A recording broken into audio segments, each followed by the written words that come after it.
இந்த C drive space increase பண்ண class இருக்குல்ல. ஓகே, ஸோ நம்ம என்ன பார்க்க போகிறது வந்து C drive வந்து எப்படி இன்க்ரீஸ் பண்ணுறது அப்படி சொல்லி பார்க்க போகிறோம். இப்போ இதுக்கு முன்னாடி வந்து ஒரு ஃப்ரீ அப் பண்ணுறது எப்படி சொல்லி நம்ம பார்த்தோம். ட்ரீசஸ் மூலமா ஒரு C drive ஃப்ரீ அப் பண்ணுறது எப்படி சொல்லி பார்த்தோம், க்ளீன் அப் பண்ணுறது எப்படி பார்த்தோம். இப்போ டாஸ்க் என்ன அப்படின்னா, என்னோட one of the server, okay, இந்த சர்வரில் வந்து C drive வந்து ஃபுல் ஆகுது, இல்லை ஃபுல் ஆயிடுச்சு, அல்லது ஃபுல் ஆக போகுது, வாட் எவர் இட் இஸ். இப்போ இதில் வந்து C drive இருக்குது, E drive இருக்குது. ஸோ C drive வந்து ஃபுல் ஆக போகுதுன்னு வச்சுப்போம், அல்லது ஃபுல் ஆயிடுச்சுன்னு வச்சுப்போம். அந்த மாதிரி சினாரியோவில் how to increase the C drive capacity, storage capacity. ஒரு C driveஓட நாட் ஓன்லி C drive, ஒரு E driveனாலும் எடுத்துக்கோங்க, அல்லது ஒரு D driveனாலும் எடுத்துக்கோங்க. அந்த பர்டிகுலர் டிஸ்கை வந்து எப்படி நம்ம வந்து இன்க்ரீஸ் பண்ணுறது. இப்போ இதில் பார்த்தீங்கன்னா C drive வந்து பார்த்தீங்கன்னா நம்ம 25 GB கொடுத்துருக்கேன், E drive வந்து 5 GB கொடுத்துருக்கேன். இது லேப் அப்படின்னால கம்மியாக தான் இருக்குது. இப்போ C drive வந்து எப்படி ஸ்பேஸ் இன்க்ரீஸ் பண்ண சொல்லி பார்க்கலாம். சேம் அந்த VM போங்க, இந்த VM தான் இது. இந்த VMோட எடிட் செட்டிங்ஸ் போங்க. எடிட் செட்டிங்ஸ் போனீங்கன்னா இங்க ஹார்ட் டிஸ்க்னு இருக்கும். இந்த ஹார்ட் டிஸ்க்ல போயிட்டு 30 GB ஹார்ட் டிஸ்க் கொடுத்துருக்கேண்ணா. 30 GB. ஸோ இதை வந்து நான் என்ன பண்ண போறேன், 40 GB மாற்ற போறேன். மாத்திட்டு ஓகே கொடுக்குறேன். ஸோ ரீகான்ஃபிகர் ஆயிடுச்சா. இப்போ நீங்கள் என்ன பண்ணணும் அப்படின்னா கம்ப்யூட்டர் மேனேஜ்மெண்ட் போகணும். கம்ப்யூட்டர் மேனேஜ்மெண்ட் நீங்கள் டைப் பண்ணால் வந்துடும். இதா இருக்கா, கம்ப்யூட்டர் மேனேஜ்மெண்ட் போனால் டைப் பண்ண வந்துடும். அல்லது ரன்ல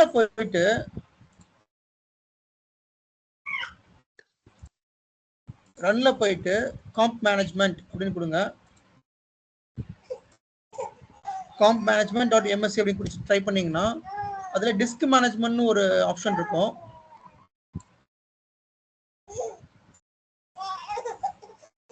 ஸோ டிஸ்க் மேனேஜ்மெண்ட்ல போயிட்டு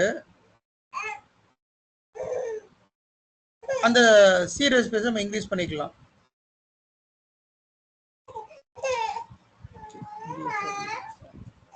இப்போ இதில் நான் 5 GB எக்ஸ்ட்ரா அலோகேட் பண்ணேன். ஓகே, இப்போ அதை எப்படி பார்க்கலாம்னா ஹார்ட்வேர் சேஞ்ச் கொடுக்கணும். 10 GB வந்துருச்சா இந்த இடத்துல. இதுக்கு முன்னாடி இந்த இடத்துல ஸ்பேஸ் இல்லை.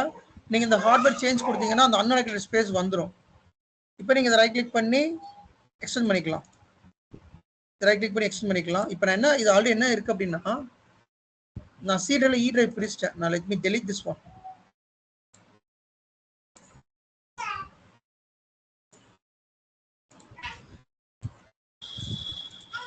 So extend volume, next finish.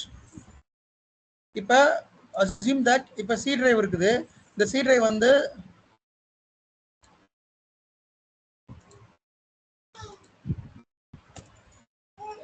GB C drive. எனக்கு இந்த 40 GB வந்து 50 GB மாற்றணும். ஓகே, எனக்கு 40 GB இருக்குது, 50 GB மாற்றணும் அப்படின்னா தென் அந்த VM edit settings போகிறேன். Go to VM edit settings, go to the hard disk. 40 GB இருக்கா, தென் 50 GB மாற்றிடுறேன். ஒன்ஸ் நீங்கள் மாற்றினீங்கன்னா ரிவர்ட் பண்ண முடியாது. இப்போ எனக்கு 40 GB 30 GB மாற்ற முடியாது. அதாவது ஹார்ட் டிஸ்க் வந்து இன்க்ரீஸ் பண்ணலாமே தவிர டிக்ரீஸ் பண்ண முடியாது. ஞாபகம் வச்சுக்கோங்க. ஓகே கொடுக்குறேன். ஓஎஸ்குள்ளே வர்றீங்க. ஓஎஸ்குள்ளே வந்துட்டு கம்ப்யூட்டர் மேனேஜ்மெண்ட் போகிறீங்க. கம்ப்யூட்டர் மேனேஜ்மெண்ட்ல டிஸ்க் மேனேஜ்மெண்ட் செலக்ட் பண்ணுறோம். இப்போ வந்து நீங்கள் ரெஃப்ரெஷ் பண்ணணும், அல்ல ஹார்ட்வேர் சேஞ்ச் கொடுக்கணும்.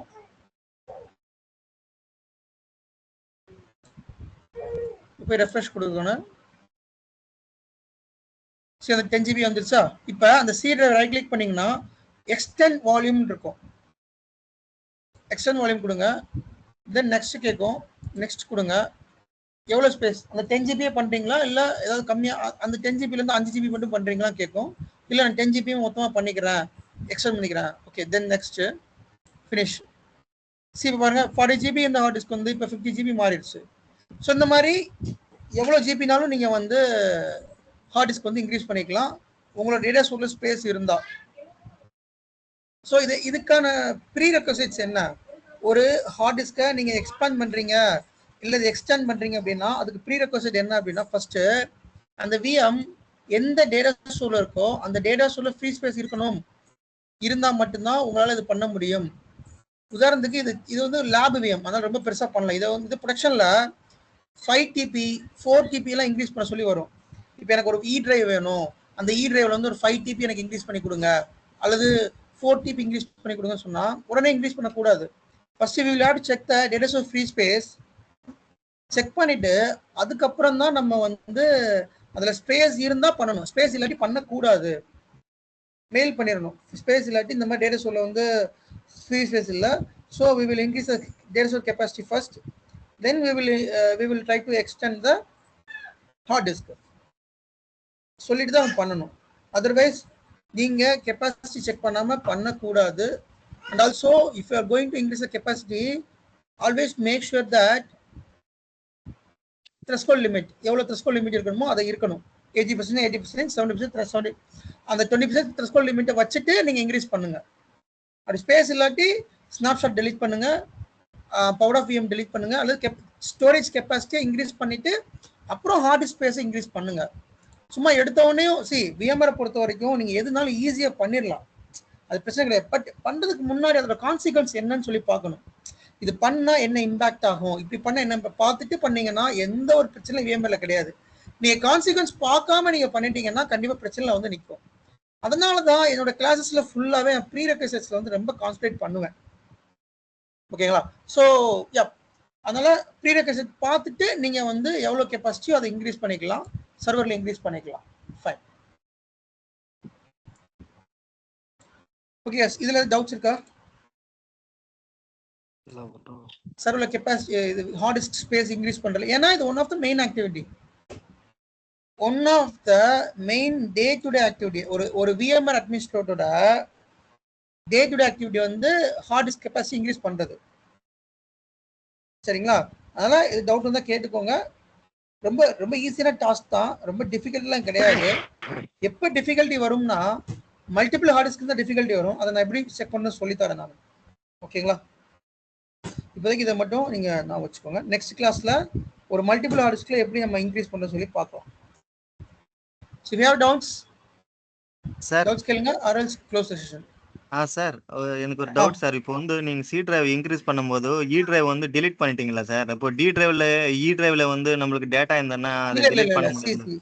ஆக்சுவலி என்னன்னா இது லேப், அதனால கண்ட மாதிரி நான் பண்ணிட்டு இருக்கேன். நான் இ டிரைவ் என்னன்னா எப்பயுமே வந்து ஓகே அதுக்கான எக்ஸ்பிளேஷன் கொடுத்துறேன். நான் இது மாதிரி இ டிரைவ் இருந்துச்சு, அந்த இ டிரைவ் நான் சில இருந்து பிரிச்சு பண்ணியிருந்தேன். இந்த சி அது எப்படி பண்ணனா இதை ஸ்ட்ரிங் பண்ணி அப்படி பண்ணக்கூடாது, ப்ரொடக்ஷன் அப்படி பண்ணக்கூடாது. நான் சும்மா லேப்னால சும்மா பண்ணியிருந்தேன். நான் இப்போ இதுல இருந்து ரீ டிரைவ் கிரியேட் பண்றேன் பாருங்களேன். இப்போ ஸ்ட்ரிங் பண்ணி ஒரு 20 GB மட்டும் எடுத்துடுறேன். ஷ்ரிங்க் அப்படின்னா குறைக்கிறதுன்னு அர்த்தம். ட்ரை டு ஷார்ட் த இது. தென் இதை ரைட் கிளிக் பண்ணி நியூ சிம்பிள் வால்யூம் கொடுத்து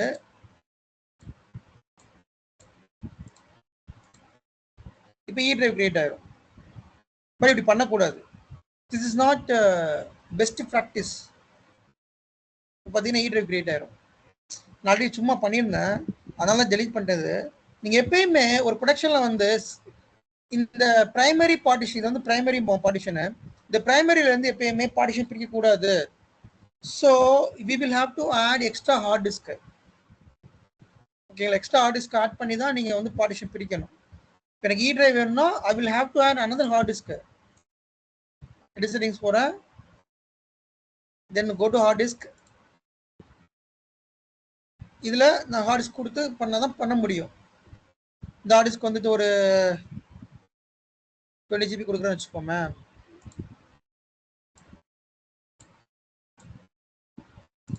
ஸோ இப்போ இந்த ஹார்ட் டிஸ்க் வந்துருச்சா, டிஸ்க் ஒன்றுன்னு வந்துருச்சா, இதை ரைட் கிளிக் பண்ணி இனிஷியேட் கொடுங்க. இப்போ இதில் தான் நீங்கள் பார்ட்டிஷன் பிரிக்கணும், இதில் தான் நீங்கள் வந்து டிரைவ் கிரியேட் பண்ணணும். எக்காரணத்தை கொண்டும் do not bring the C drive volume. do not create the partition from primary partition. இதுல இருந்து எப்பயுமே பார்ட்டிஷன் ஷ்ரிங்க் பண்ணி பிரிக்காதீங்க. Please use disk, hard disk 1, hard disk 2 இந்த மாதிரி யூஸ் பண்ணிக்கோங்க. ஓகேங்களா? ஸோ அதுக்காக தான் நான் வந்து சும்மா அதை டெலிட் பண்ணேன். அது ஓகேங்களா? Okay sir. பட் ப்ரொடக்ஷன்ல வந்து எப்பயுமே இப்படி தான் இருக்கும், இப்படி இருக்காது. ப்ரொடக்ஷன்ல எப்பவுமே சி டிரைவ் ஒரு டிஸ்க்ல இருக்கும், இ டிரைவ் ஒரு டிஸ்க்ல இருக்கும்.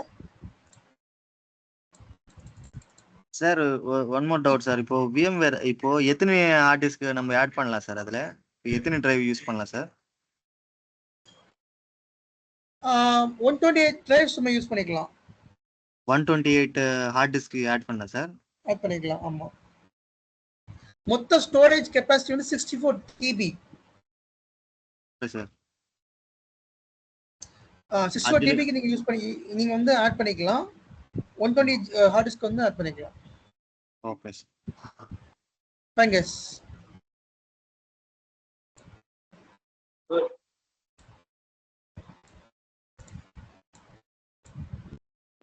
ஓகே, யா. ஸோ இப்போ ருக்ஷனோட